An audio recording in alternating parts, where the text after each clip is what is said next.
Hey, what's up, everybody? Hope you've been well. Okay, my studies recently have led me to the flat Earth conspiracy, and I'm going to talk a little bit about that and hopefully get you thinking outside the box on it a little bit. Now, in the ancient times, people thought the Earth was flat, and that was obvious because you look around, you look at the sunset, the Earth appears to be flat. And then Columbus found the New World, and everyone got on the idea of the planet being a sphere or a globe. Now, I honestly feel that the globe and the geography that we are taught is completely wrong. That is not what the planet is, in my opinion. There seems to be more and more credibility to the flat Earth theory, and I'm going to share with you some information about that. First of all, most New Age scholars and esoteric scholars will tell you that don't look for truth in words, look for truth in symbols. And there's a lot of credibility to that. One of the clearest examples I can give of the Earth being flat is on the UN symbol.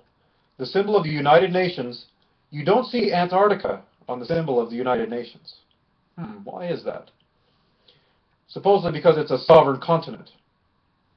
Now, in all of the years of linear time we've had on this planet, and in all of our media and our publications and etc., how often do we hear about Antarctica? Rarely, if ever. We hear news from Australia, we hear news from New Zealand, we hear news from Africa, Asia, every continent except Antarctica, which is supposed to be this frozen, barren wasteland. Now, why is that? You would think with all the time we've had on this planet to develop and colonize and industrialize, we would be hearing more about Antarctica. But it's secret. It's kept secret. During World War II, the Nazis conducted expeditions to Antarctica.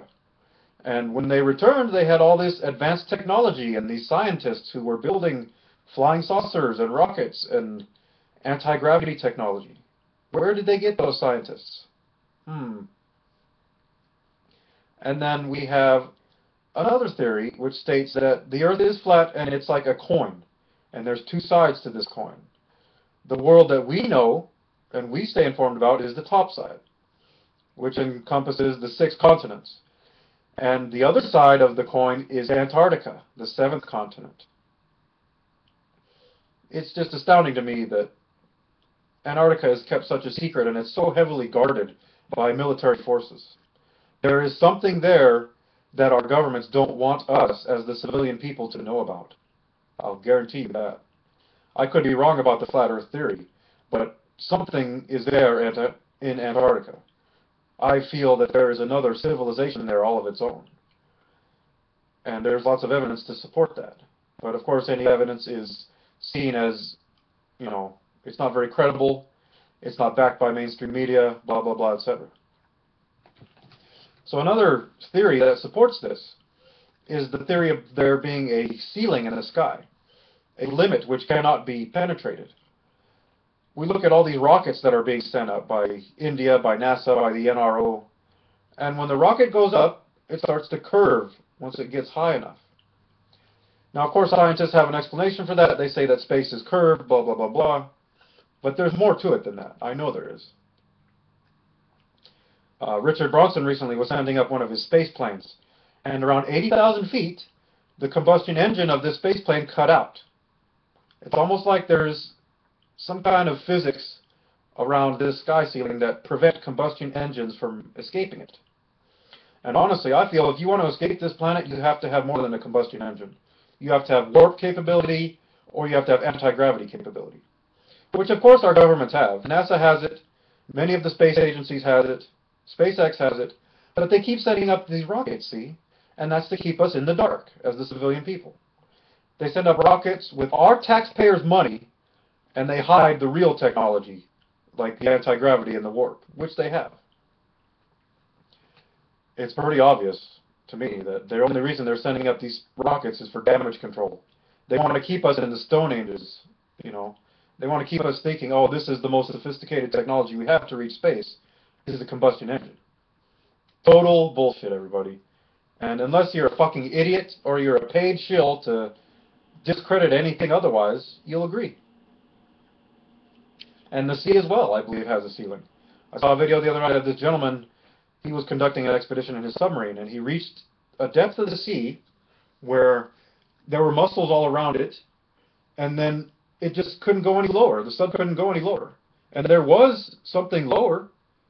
The descent should be, continuing, but it doesn't. It just comes right back up. So again, it leads me to believe the flat Earth theory has more credibility. Two sides to this coin.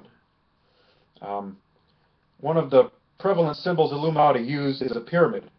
And some of their symbols have a pyramid and then another pyramid below, with the bases being the separation.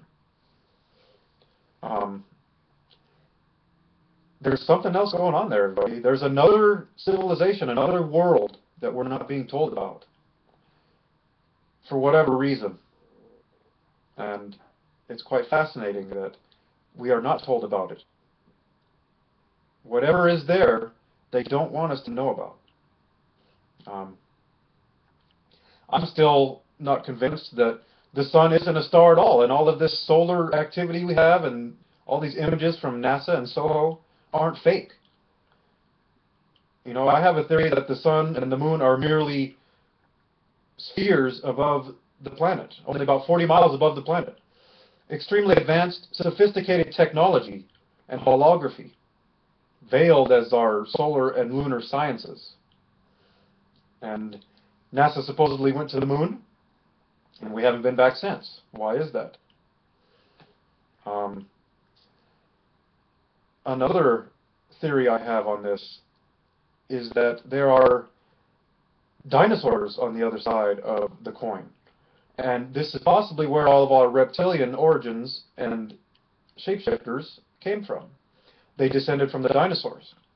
And their fossils come up from that side of the planet to our side of the planet via time. I'm sure most of you will think that's far-fetched, but you should really do your own studies and look into it yourself, because there's an overwhelming amount of information to confirm it.